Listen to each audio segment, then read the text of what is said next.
I'll send you a message whenever. Sarah, don't leave us.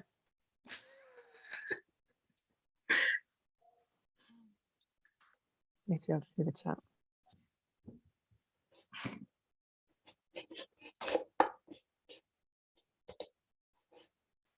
Okay, so we are live and it's just gone 7. So shall we start? Jill, are you happy to start? Yeah, great. So welcome everyone to this information session on Multitrack. And thank you so much, Sarah, for hosting us. Tonight is all about answering any questions that you've got about the fellowship, whether it's right for you, what it's all about, and sort of how to submit the best application that you can, really.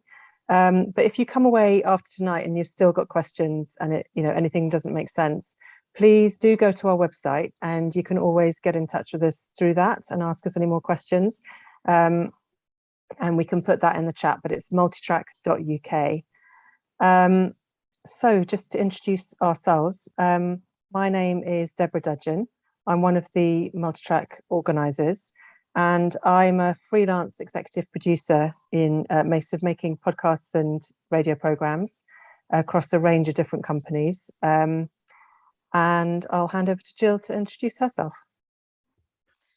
Hi everyone, I'm Jill Achiniku. I am a 2021 Multitrack Fellow, and I currently work for Whistledown Productions as an assistant producer. Brilliant. So I'll tell you just a little bit about how this session's going to work. Please feel free to add any questions that you've got to the chat at any time, and we'll do a little bit of sort of talking together, me and Jill, to start with, and then we'll come to your questions. So please do keep them coming and we'll try and answer them all. I'm going to tell you a little bit about what Multitrack is and why it was set up. And then Jill is going to tell you about her experiences on the scheme and since then.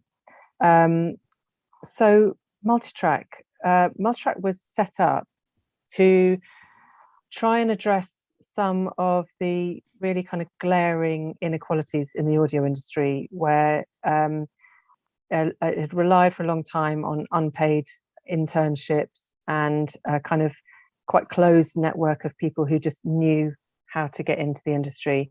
And it meant that there was a huge number of people who were really, really desperate to get into the industry, but had no idea how to start. So we set up the Multitrack Fellowship to try and address some of that. It's been going for 3 years. This will be the 3rd year.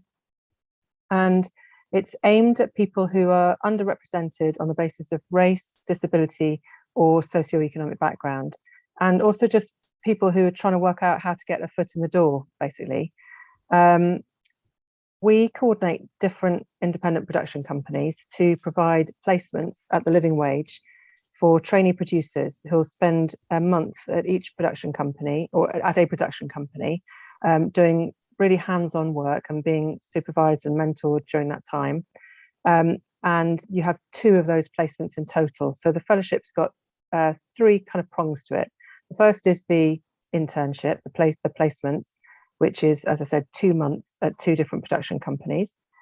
It's a training scheme and networking opportunities, which happen every Friday. So on the scheme, you spend 4 days a week at your production company and 1 day a week doing training with all the other fellows on the scheme. So you're kind of building a network, and you're also meeting lots of people across the industry who are the people training you. And we try and introduce the fellows to commissioning editors and lots of different people who might be helpful while they're trying to get ahead. And the third aspect of it is commissions. So the fellows will have an opportunity to compete for ring-fenced commissions.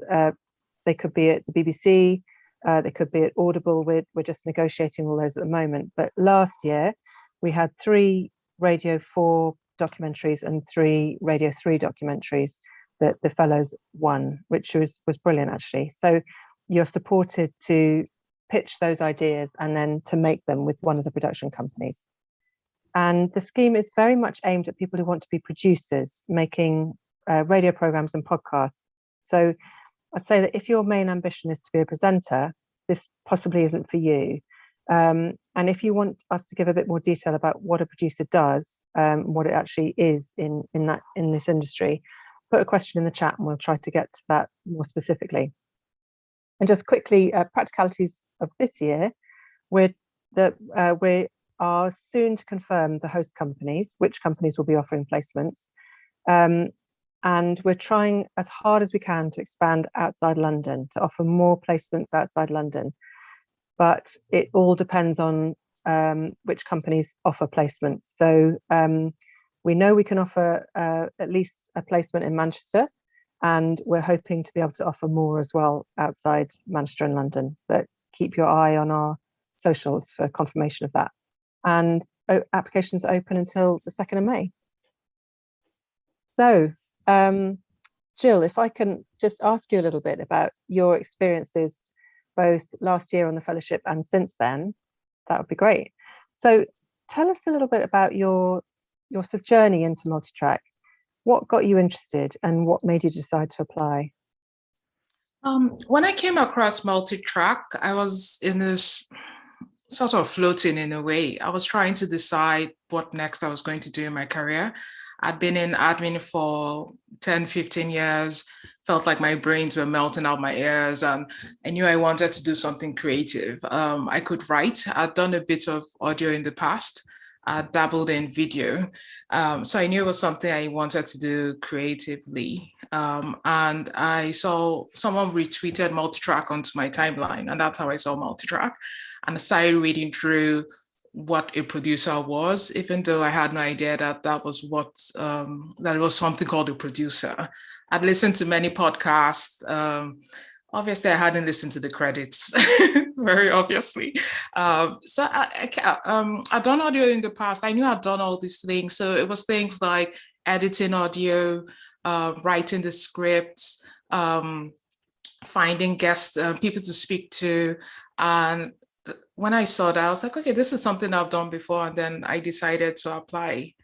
Yeah. Brilliant. And, go on. What were you going to say? Something else? I was going to that's what got me interested. It felt very much like something that was meant for me. And also, yeah, they weren't looking for someone that was massively experienced. They were just looking for someone like me, really. And fantastic. Brilliant. So how much experience or sort of knowledge would you say that you had beforehand? I barely had any experience. Like when I said I'd made audio in the past, I listened to a podcast called Death, Sex and Money. And this was back in 2015. And I decided that, okay, I'm going to make a podcast like that. I was still in Nigeria at the time. So I got a microphone and just went around and basically begged my friends and family to talk to me about this. So it was, oh God, I hope no one finds the audio, but the audio was really bad. It was so bad. But I found that I really enjoy doing all of that, speaking to people and then chopping up the audio in a way that would create a story, really. I was just trying to ape this podcast that I completely loved. So I'm basically saying that I barely had any experience or any knowledge. I didn't know what sound design was, had no idea that there was something called a producer. Debs, I'm saying I had no idea what I was doing. And that's how I came to Multitrack. Yeah, it's really interesting though, isn't it? Because you can think that you don't know anything, and then it's kind of people like you that it's exactly aimed at, because actually you had all the right ingredients, and but you didn't really know that you could make this your job. So yes, yeah, it's really interesting. And you came to this Rise and Shine event last year, didn't you? Yes, I did. And so when I came to the Rise and Shine, it sort of validated what I thought this was going to be. And it was a really helpful thing for me as well. Amazing. It helped me apply. Brilliant. So then when it came to actually applying, it's one thing thinking you might apply and another thing actually doing it, isn't it? Because we all hate an application form. Yes. How did you sort of approach it? What did you find tricky about it? And kind of how, yeah, because it's a difficult thing to get right, because it's a it's a competitive scheme, but Yeah. you're also not allowed to be too qualified. Yes. So it's a difficult balance, isn't it, in terms of how did you kind of approach that application? Yeah, like you said, the tricky thing for me was how do I well, not big myself up. It's the sort of like, how do I talk about myself? It's something that everyone finds, well, I find very difficult to do. Talking about my achievements or what I've done or my knowledge in a way that I think that would make me stand out. So with that, I sort of I approached it in a different way. I came from very much a civil service background, which had a very specific way for you to do things. And I went the complete opposite to that. And I tried to be more creative in my writing, try to put in more, try to create a picture. Sorry, this is sounding very vague, but it's like try to create a picture that they could actually this is going to sound so bad. Walk with me on my journey, type of thing. Just try and make myself stand out in that way. Sorry, that sounds just so vague, but I would say that practical things like I know we're going to talk about the application form later, but it's things about giving specific reasons why I did things or specific things that I wanted to learn. It was the sort of Deb, stop. I feel like I'm rambling, but okay, let's move on. Okay. I don't think you're rambling, but actually I think it's useful because approaching it as someone who reads the application forms, I think that's exactly, you're actually hitting the nail on the head in terms of showing what it is that you want to learn, what you want to get out of it, and that you know that you're not the finished article, and therefore kind of we're really keen to take people who we know can really benefit from the scheme and are really going to be passionate about it and get the most out of it, as well as Yes. looking for their talent. So it's a balance to get right, and it's interesting that that's how you approach that. Yeah, it's exactly that. It felt very much like bringing my full self to it. Like I said, it was the opposite of the civil service thing where you had to tailor yourself. Like with Multitrack, I felt like I could bring my full self to it and put my full self into the application form. Brilliant. So as part of the application, you're asked to submit some audio. And I think this is probably a really challenging part of it for a lot of people. And I'm assuming that some people might have made other things like films or maybe done a lot of writing, but not so much audio. And some people might have quite a lot of audio and not know what to choose. How did you approach that, and how much did you have to draw on? Well, like I said, I hadn't made that much audio. So the first piece of audio I thought about putting in was an interview I did with my cousin. Remember, I said I'd gone and stalked all my friends and cousins. So it was one of those interviews. It was just me with her discussing her childhood, and of course, I was part of her childhood. So it was very much a discussion. And then I came to Rise and Shine and to the Q&A event, and they mentioned putting in something creative. And then that's when I remembered that there was another piece of audio that I had made that was very personal to me. So that's what I put in eventually. So it was something that personal to me. I'd written the script, I'd done a bit of sound design, even though then I had no idea what sound design was. I'd done all of that.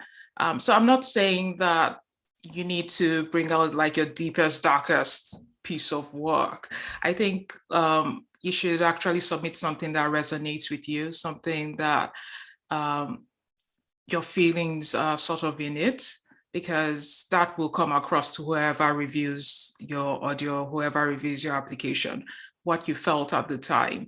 What resonated with you will probably resonate with someone else. Yeah, that's really good advice. What were there any other particularly tricky bits to the application for you?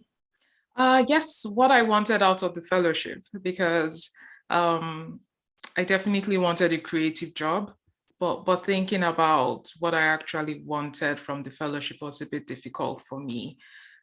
So what I ended up putting, I thought about the gaps in my knowledge, and so the gaps between what Death, Sex, and Money sounded like, and what and the horrible stuff I'd made.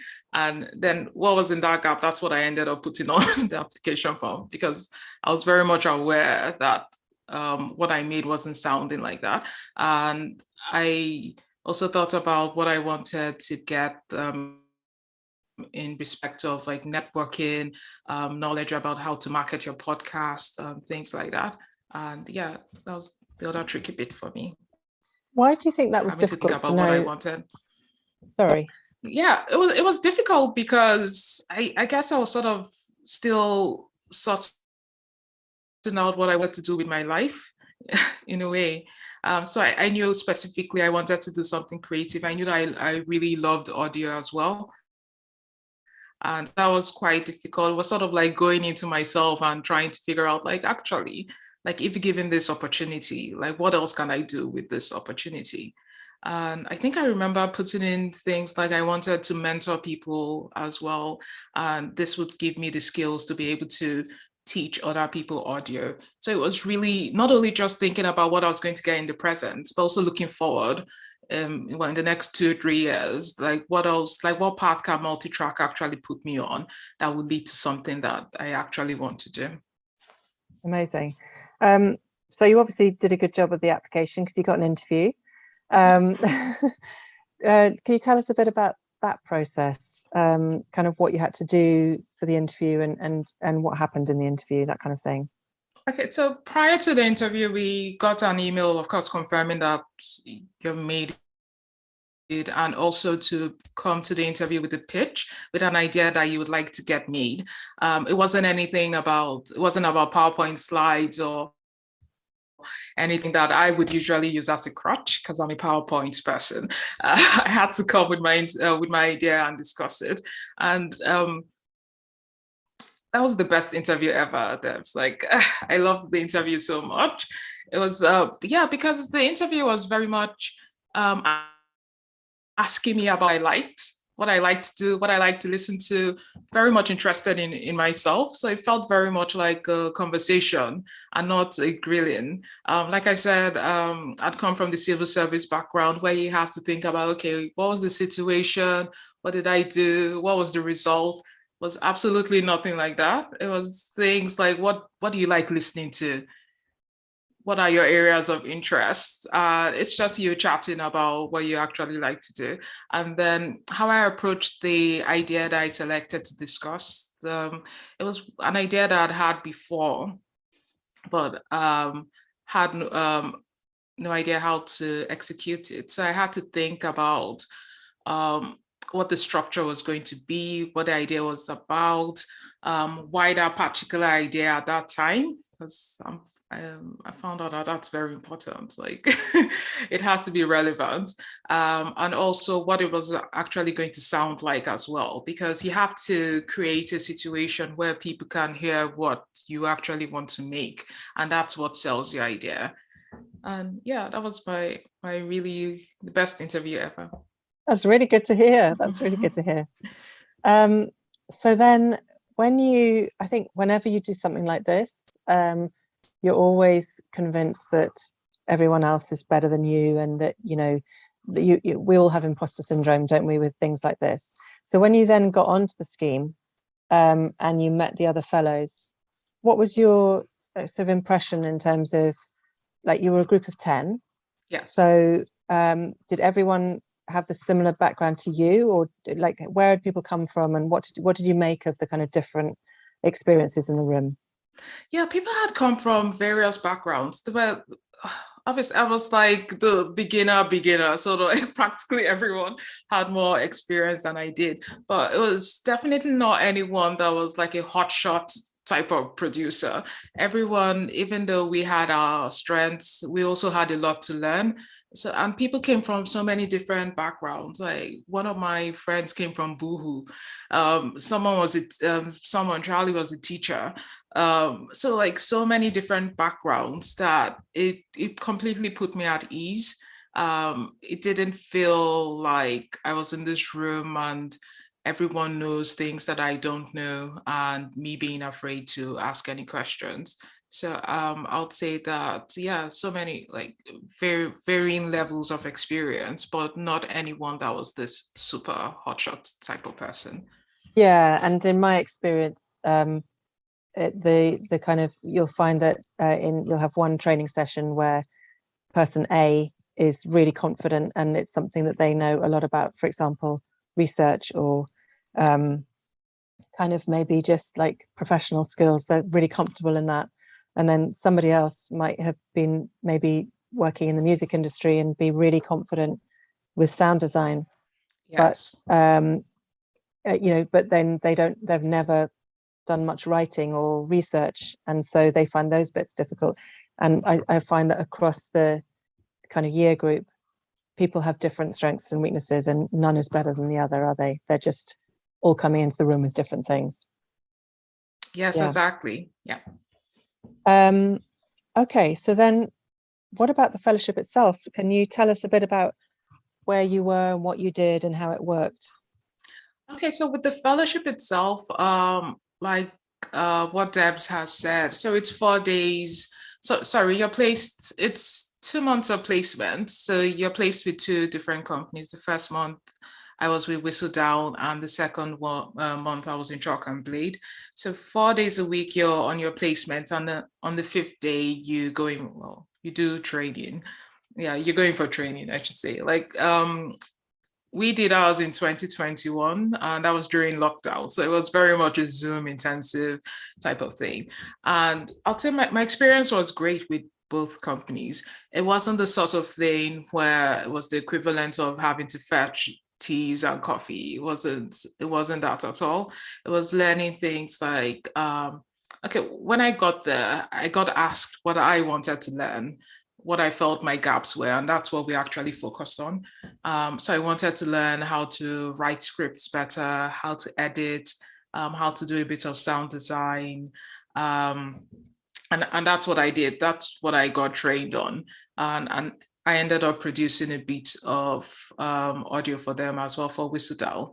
And it's so in addition to that, I did things like going into meetings with commissioners and just did not say a word, just observing, just shadowing that, sitting in on interviews as well with guests and listening on the interviews and how the producer was working behind the scenes to get that produced. So it was very much that. It wasn't anything like people giving you the work that they aren't interested in doing. It's very much about building you up and building up your skills and your confidence. So when you say going to meetings with commissioners, I suppose just to clarify for anyone who might not know what that kind of means, that's basically when you're trying to sell an idea. Yeah, so they were trying to sell an idea to somebody like the BBC or Spotify, and you were sitting in and watching that, which is quite exciting, isn't it?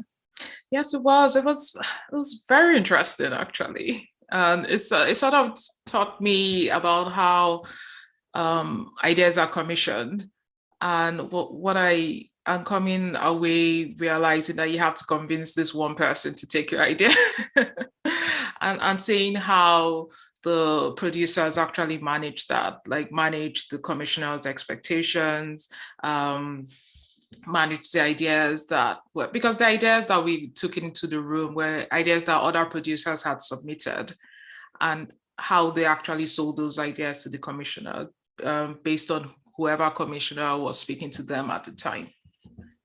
Yeah, fantastic. So you had really hands-on experience. And then Yes. what about the training? Maybe you could tell us a little bit about the kind of things that the training would cover.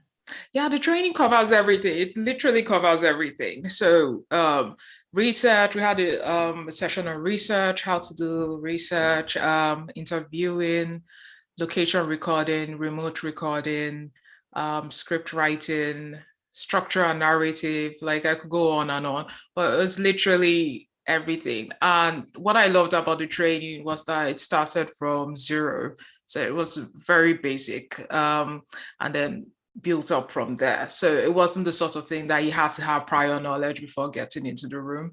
And that was what worked for me. That's what Multitrack is really, like teaching you right from the basic and giving you that foundation. And like I mentioned before, it gives you confidence that, okay, yeah, I can actually do this now. Yeah, brilliant.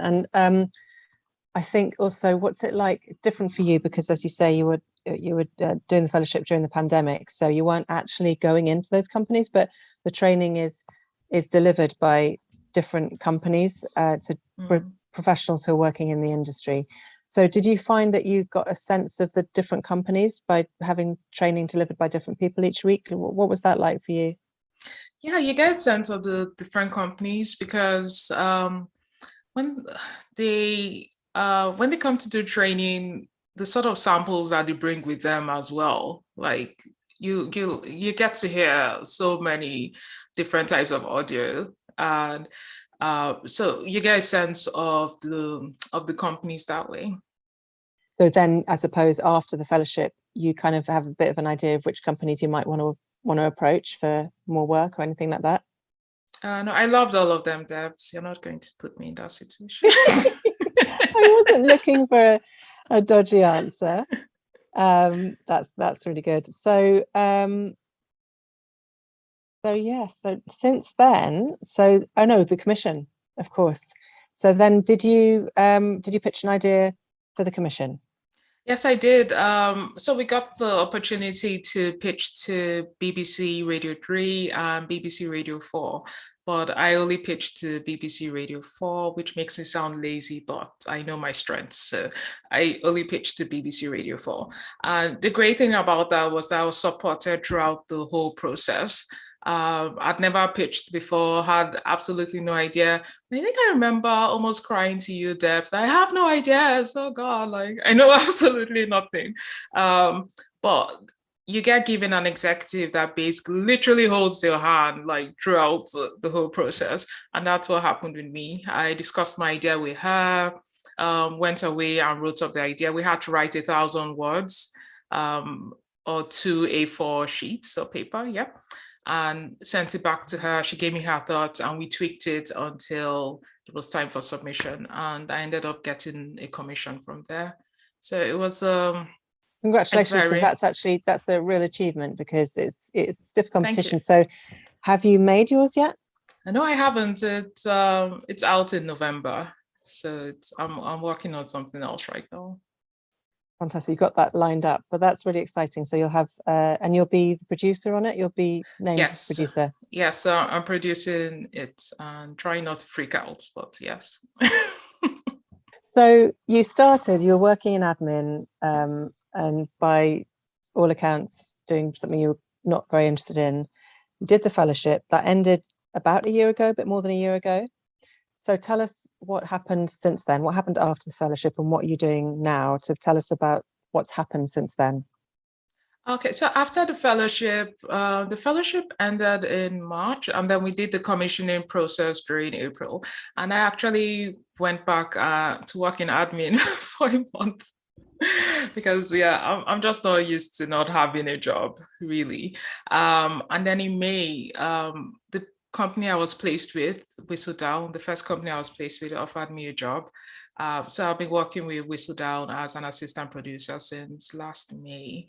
And in that time, I've produced a program for Whistledown.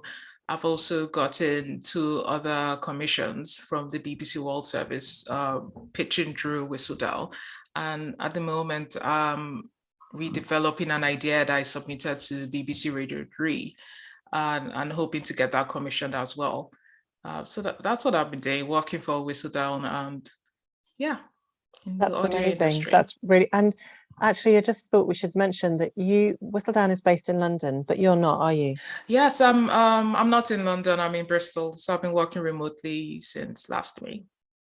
So if people don't see companies that are in their own hometown, it's still worth considering applying, because it's a little bit different this year, because obviously last year nobody could go into the offices, which in a funny sort of way served you quite well, didn't it? Because yes, it meant that you weren't submitting. But we are really, really keen to not miss out on offering placements to people who should get them, who are anywhere in the country. We really want to make that work, and we we are kind of working on trying to get as many placements as possible. But please, if you are outside London, do still consider it, and we will look into how we can make it work. Sorry, Debs, can I talk a bit about how it was working remotely? Yeah, because people assume that it can be quite isolating. But when I, during my placement, it was the sort of thing that I spoke with my line manager every day, and we were in constant contact. So it never really felt like I was stranded alone in Bristol. And that's the way it's continued as well in my current role. I work remotely and I'm in touch constantly. And it was also meeting with other people in the company as well, like having constant coffees with them and just getting to know them that way. So if you're sort of like balking at the idea of it being remote, there are things that are put into place where it doesn't make you feel like you're stranded somewhere else. That's really good. And can I just ask you, obviously you're really lucky, you've got a staff job, and that's fantastic, and congratulations, because you obviously really impressed them. But what about, so you've got a network basically in that you've got colleagues at work, but what about your kind of wider network? What about the other fellows? Have you stayed in touch? Do you have much contact with each other? Well, we have a WhatsApp group, and I'm in touch with some of them individually outside of the WhatsApp group. So not everyone has a staff job. Majority of us are working as freelance, and yeah, that's what we're doing. Still working in audio, really. I think practically everyone is, if I'm not mistaken. Yeah. Do you find it supportive? And I'm not trying to lead you to say that you may not find it supportive. Oh, yeah. Oh no, definitely. Because well, all entry level people in audio. So it's the sort of thing that the WhatsApp group, you get a job and you're not sure how much you should actually ask for, and you can throw that into the chat, and then someone comes back and says, "This is my experience. This is what happened to me," and it's really supportive in that way.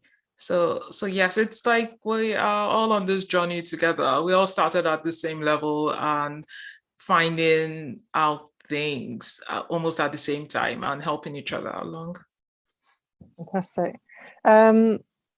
So we've got some questions in the chat, and Jill, just feel free to just add any things that you think you'd like to add about your experience as we're chatting. Okay. But so Sian Barker, nice to see you, by the way, Sian. What routine has stuck with you since taking part in Multitrack?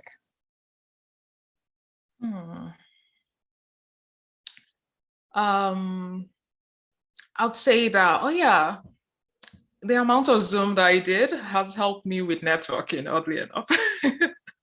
In the sense that I can get in touch with people and like, oh, do you want to hop on a Zoom and meet people that way? So I would say that that's something that has stuck with me. It has helped a lot with networking and with meeting people in the industry. So yeah.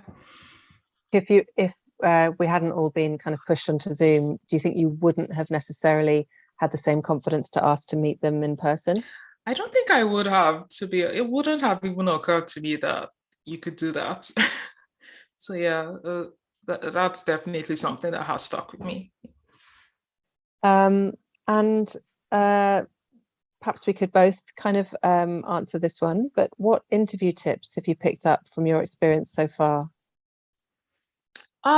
Bring your full self. I had this thing in the interview where, because I was so insecure, I'm Nigerian, and all I kept saying was, I want to make Nigerian stories. Like, what does that mean, really? And that's what I clung to until someone, I can't remember, one of the people interviewing me said, so what else do you like? And then I was like, oh yeah, it's true. I like other stuff as well. So just be more just be confident in yourself, bring your full self to it. You don't have to stick to the one side of you.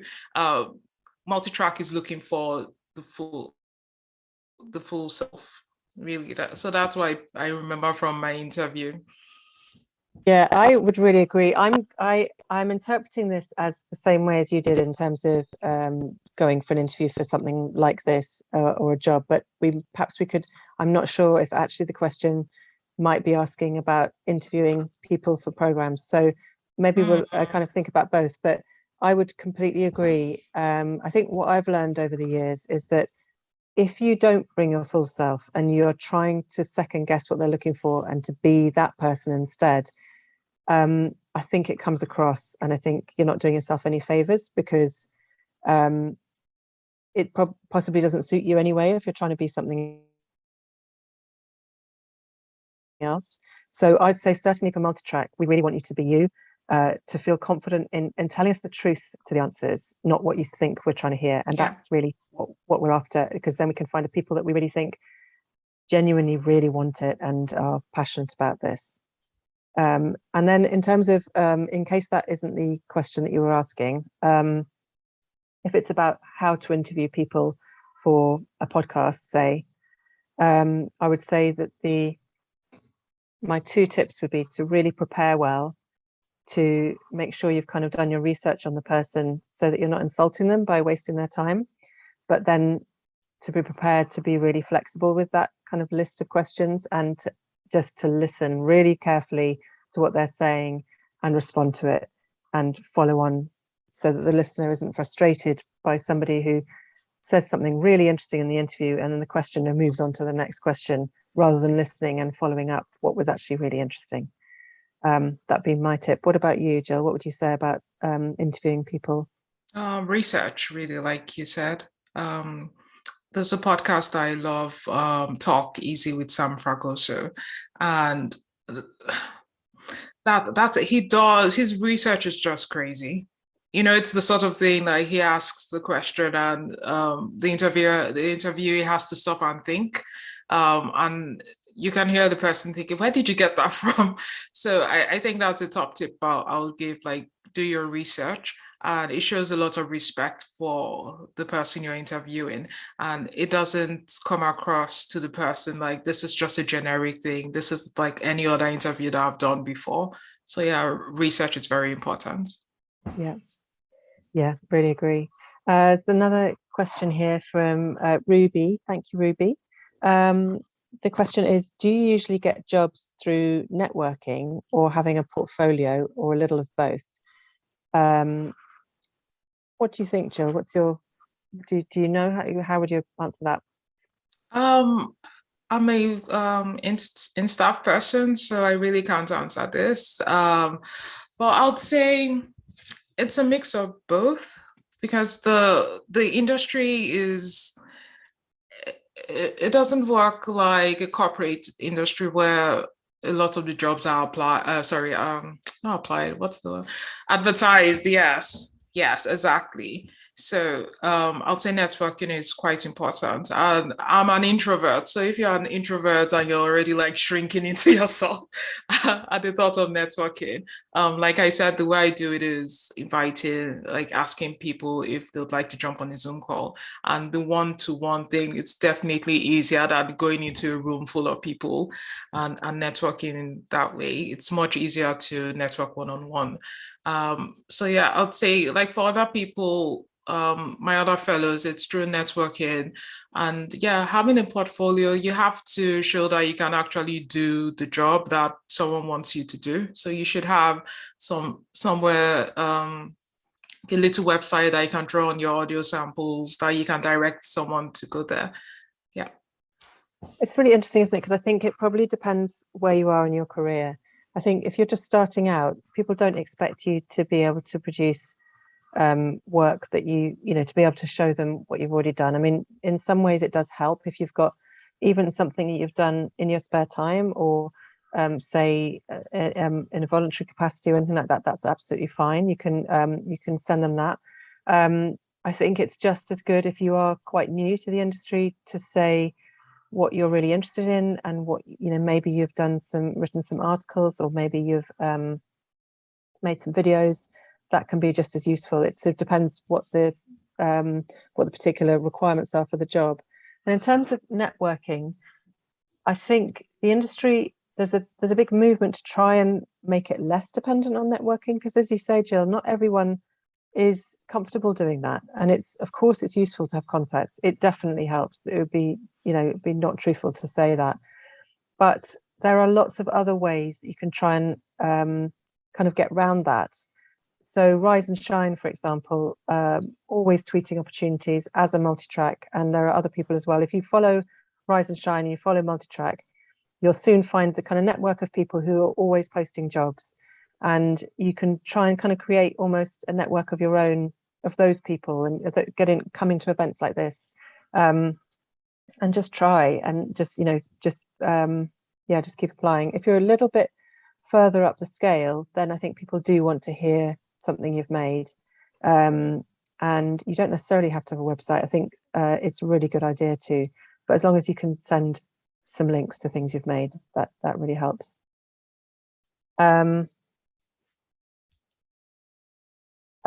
So if you don't get an interview for Multitrack, but you still really want to get in, what do you think the other kind of ways are, Jill, of trying to get in, like finding opportunities? Wow, that's a good question, Debs. Yeah, it's exactly what you said, to be very honest. The networking thing, creating your network of opportunities, the people that post opportunities. But yeah, I'm not, it's me speaking from a very privileged point of view that I was lucky to get the staff job. So yeah, I'm sorry I don't have a better answer to that. Yeah. No, that's okay. That's your experience. So I would say, kind of like I was saying before, I would urge you to follow both Rise and Shine and Multitrack, and there are lots of other people. Oh, we should also mention the UK Audio Network. Yeah. Let's say definitely. So UK Audio Network is a Google group that you can join, and it's incredibly useful. It's a community of people who work in audio, who are producers and sound designers and all kinds of people, researchers, and it's a really fantastic resource for sharing sort of insecurities. Actually, if I'm frank, you could kind of say, oh, this has just happened, my machine just broke, I don't know what to do, has anyone ever had this problem? And you'll get a deluge of people answering, giving you tips, offering for you to get in touch, and they'll talk you through it, which is great. You can also say, people often post opportunities on there saying, I need someone tomorrow to help me with this. And then they also post the big jobs as well. So that's really worth joining. That's a very good way in terms of finding opportunities. I would say attend as many of these kind of things as you can, and try to come to some in-person events as well, just to pick up tips and to kind of find out what's going on generally in the wider industry. And then this is something that isn't accessible to everybody, obviously, because it depends how much time you have and how much capacity you have to do stuff for free, frankly. But there are lots of fantastic community stations and digital stations making really fantastic content that you can go and work on. You won't necessarily get paid. Some of them pay, and some of them don't. But it's a chance to make a whole kind of audio community and make some good content, and then you've got some credits to be able to show other people. So lots of kind of tips like that, I'd say. In terms of the application process itself, we really try to make it as accessible as we can. And on our website, we've got a list of FAQs for people to sort of try and look at what we're looking for each question. But what I would say is the main thing, we don't want the application process itself to be a barrier to anybody. So if the form itself or the process is not accessible to you for whatever reason, it's just difficult for you to do it, please get in touch with Multitrack and we can help you with your application. Obviously not help you in terms of what to say, but help you with the process and trying to make it as accessible as we can for you. So you can send us an email through the website and someone will get back to you. Um, there's also a question here about what kind of equipment you might need to do multi-track. Jill, perhaps you could answer this. Like, what did you need in advance? So what would anything have got in your way, do you think, if you hadn't had it? Well, I was working completely remotely, so yes, a laptop was definitely needed. Uh, but I think other things, like there was a bit where we did location recording, if I'm not mistaken, and you needed a handheld recorder, but that got sent to us. Like Multitrack provided that to us, so that was completely fine. So I'd say that I'm not sure how it is this year, Debs, if it's all going to be in person or Yeah, not. so it's all a bit up in the air at the moment. Yeah. But what I would say is, if we were doing the training in person, yes, we would be providing all of the handheld recorders for that session. Actually, you shouldn't need anything. So it really helps if you have your own laptop. But if someone doesn't have a laptop, or if their laptop is so old that they're worried about putting too much software on it and that kind of thing, it's just a matter of telling us, and we will talk to companies about providing that. So we'll make sure that that's not a barrier. That won't be a barrier to entry at all. And similarly, you don't need to buy anything ahead of the fellowship. You won't miss out on the opportunity if you do not have the equipment. That's completely not a barrier. Is there anything else on that, Jill, would you say? No, that's it. Yeah. So there's a question here about more information about our volunteering scheme. I'm just wondering whether I made it sound like Multitrack runs a volunteering scheme, or whether that's to do with volunteering for Multitrack. I'm not too sure whether that's being a volunteer helping Multitrack, or whether that's to do with some of the things I talked about in terms of working on audio. Perhaps I'll answer both just in case. So if you're looking to volunteer with Multitrack, we are really grateful for volunteers, and you can just sign up again on our website. We're particularly looking for people who might be able to help us with our social media at the moment. We're entirely volunteer run. Everyone who runs Multitrack is a volunteer, except actually we did one thing last year. Actually, we've now got two paid people. So we have a secretary who works for us half a day a week, which is great to help us with our organisation. And we also, during the fellowship last year, and we will do again this year, we had a fellowship coordinator.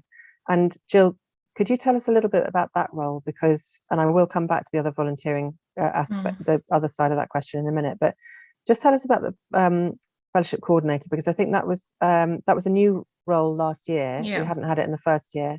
And I think it's really interesting to hear how you found it and what that was, that role.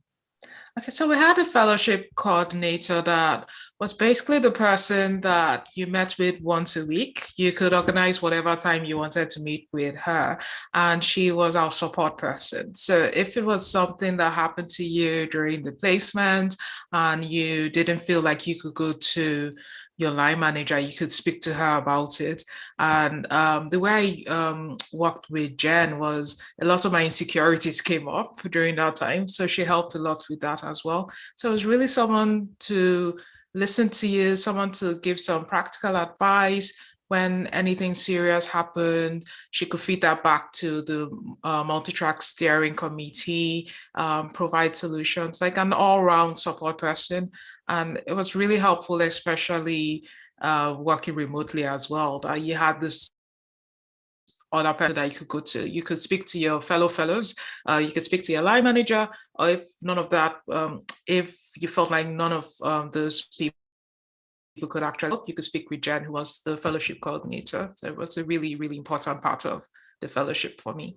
That's really good. And did you find it helpful, her being like a step removed? Because it can be difficult going into those spaces sometimes, can't it? As a new person to the industry, and where you think that everyone else knows what they're doing. And especially if people coming from a different background than yourself, and you don't feel you've necessarily a lot in common, which can happen as well, until you get to know each other.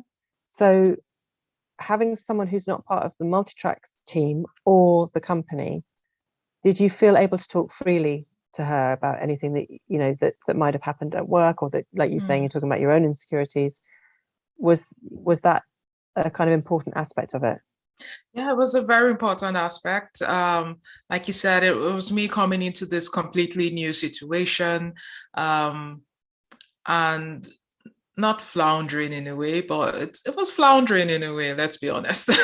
And having gender to sort of like anchor me down, to have that person fighting with you in your corner, really, like, you deserve this place, like you're in the right place. And she was a great support that way.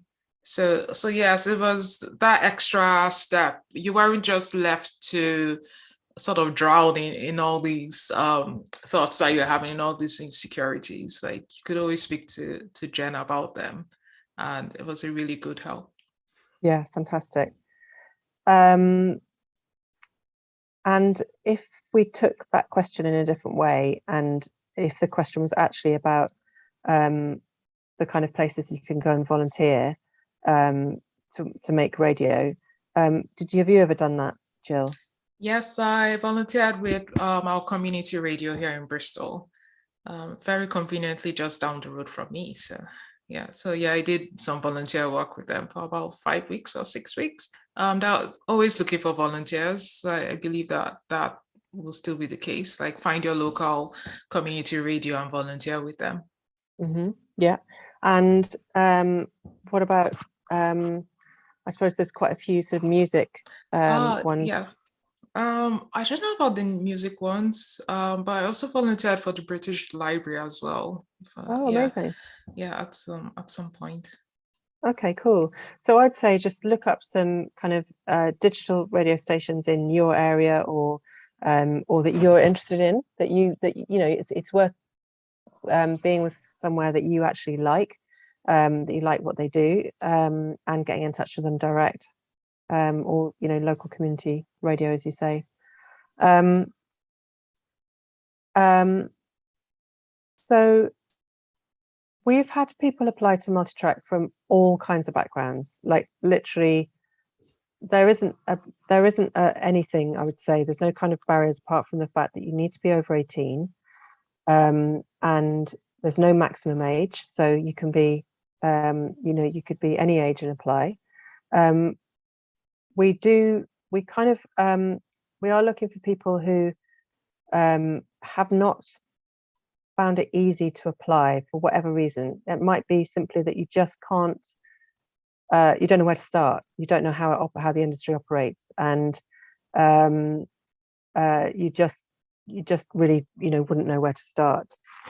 And a lot of people are worried about their perhaps their own English skills, or their writing skills, or whatever. That's not a barrier either at all, as long as we can see you've got a real passion for it, and we can see your potential to make good audio. That's what we're looking for, and a potential to actually take a career in the industry. All kinds of people. The industry needs people with all kinds of skills and all kinds of strengths from all kinds of walks of life and backgrounds and experiences. So yeah, please don't let anything like that put you off. What would you say, Jill? Yeah, I completely agree with you. When I applied for Multitrack, I was 37. When I got my job at Whistledown was on the day I turned 39. And I remember that when I submitted my audio, I was worried that people wouldn't understand my accent, and I included a transcript. Like, it looked it looked very fancy, but that was the worry behind it. So I think that really there aren't any barriers apart from the you have to be over 18. And I'd gotten to that age where you feel that everything in your life should have happened in your 20s. And once you're past, once you hit your 30s, it means that you can never achieve anything again in your life. And if you're in that headspace, put that aside and apply, please. Thank you. Yeah. Fantastic advice. And obviously people might be thinking about the accessibility of the buildings that the companies are in. I think this is an issue. I think probably, I mean, we haven't got a final list of companies yet, so I can't actually answer that without knowing who the companies are. But if that is a consideration for you about how accessible the buildings are, we would simply make sure that you were placed with a company that was accessible, and that we fully discussed your access needs before the fellowship and made sure that we accommodated those, and the company was able to accommodate those. It's really important to us that we address these things. We know these are issues still in the industry. They are very, very big issues in the industry still, and companies know that. And this is something that we are working on in Multitrack to try and work with companies as well to address some of those things. And we've got quite a lot of learning to do to look at different access needs. But again, really, please don't let that be a barrier. Talk to us about what your access needs are, and that will not be a barrier to entry. But what we don't want to happen is for you to have a horrible time to actually be successful and get on the scheme and then find that your needs are not met. So we'd like to work really hard to make sure that doesn't happen, I would say. So Jill, anything else that you think would have been useful to know ahead of applying? I think I looked at the application form, and the first question was about what was it? Tell us about why you. Sorry, this should be in my head. Okay, tell us why you want to be a radio and podcast producer. And I guess that question about talking about passion, but these days people go, oh, passion. But the way I look at that is you talking about why you enjoy something and the actions that you've taken to get more enjoyment from that. So the way I answered that was talking about why I loved audio, why I liked to make audio, and what I actually got from there. So I think that question just made me think about passion and people being worried about how to answer that question. And I hope that helped a bit. Yeah, I think that was a great answer. We've got a question here about someone who's in California, and I'm really sorry to say, because you've sat through this, that the fellowship is only open to you if you are eligible to work in the UK. So if you are eligible to work in the UK, then please do apply. But if you are not, I'm afraid it isn't open to you. If you're not going to be in the UK at the time the fellowship's running, it will be, and we are able to offer a completely remote fellowship, because I think the companies would probably like to meet their fellow if possible. So that's something to ask and follow up separately. By all means, send us an email about this if you want to know a little bit more about this. It will be absolutely based around UK time. Yeah, this is a UK-based fellowship. But I really hope it's been useful listening if that doesn't apply to you. And if anyone's got any burning questions, I'd say we're probably wrapping up now, because it's like Thursday night's the new Friday night, isn't it? Let's face it, on a bank holiday weekend. But I've got a lovely last question here, which is, what's one thing you'll enjoy over Easter weekend? So Jill, what's that? Oh, I'm going to the circus on Monday. Cool. Yeah, Wow. but it's one, I think it's just tumbling. So there isn't anything like damaged animals or anything like that. So yeah, that's something I'm looking forward to. I've never been to the circus, so really looking forward to that. That sounds really cool. I have got a dog who is nearly a year old and has never seen the beach. So I am really hoping to take him for his first experience at a beach on Sunday. But Sunday's the day that is forecast to have really heavy rain. So, but that's what I'm hoping to do. So I hope that everyone else has some nice things planned as well. Um, Thank you all so much for listening, and hope that was useful. But if you have got any more questions, please do get in touch with us direct. We're really happy to answer anything and to try and help you. And thank you so much, Sarah, for giving up your time for this. You're always so generous with all of these things. So thank you for having us. And thank you, Jill, so much for sharing your experiences. Yeah, we look forward to receiving more applications. Have a great weekend, everybody.